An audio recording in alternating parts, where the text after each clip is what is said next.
มาซีดเวทปลานิ่นพี่น้องซีดเวทเอาปลานิ่นสิเอาไปปิ้งกินใหม่ๆสดๆโดดมาเนี่ย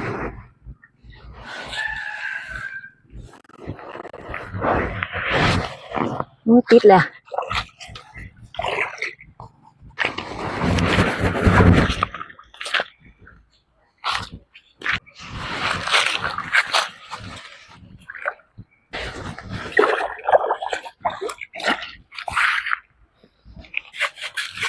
ตึกป่าขึ้นมาใหม่ๆพี่น้อง4 ตัวมาปิ้งกินฮ้อนๆด้วย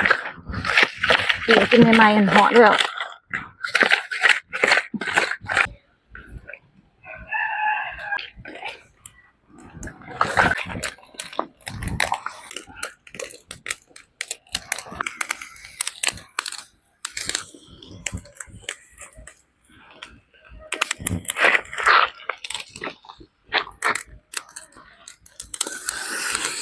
บรรยากาศยามเที่ยงพี่น้องตาเอห่มต้นไม้ร่มเย็นเย็นปิ้งจะว่าปิ้งปลาใหม่ๆหอนๆมานั่งกินเย็นๆอยู่ทงไฮทงหน้าพี่น้อง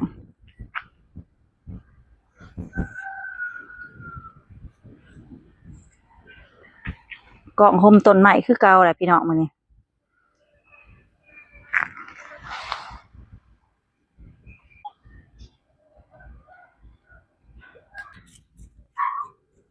คนในหมูกระทิน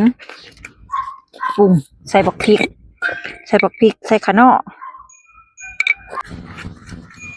ใส่บางหน้าน้ำสีสมๆน้อยนึง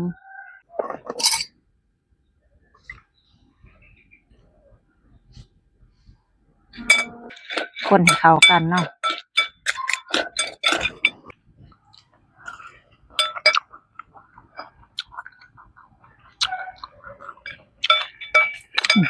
แบบพี่น้องมาพี่น้องกินข้าวตำในหมักกระทินปิ้งปลานิ่นพี่น้องปิ้งปลานิ่นใหม่ๆฮ้อนๆเลยด้วยน่ากินออกจากไฟใหม่ๆตำในหมักกระทินมันก็เขาหุง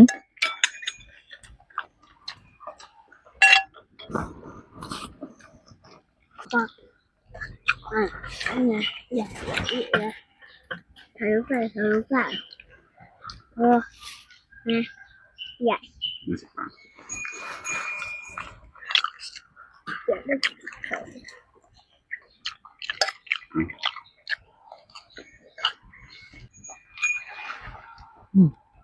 ของข้าความว่าจับบ่อนต่างก็ถึงไข่ของดู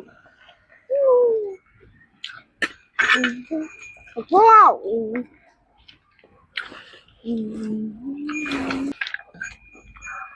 อิ่ม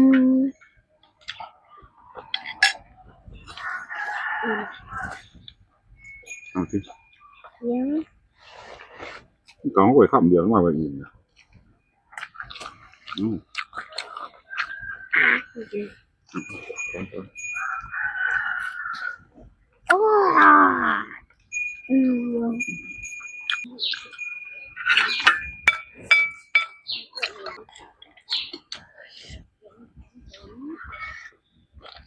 แซ่บดีมันดีเนาะ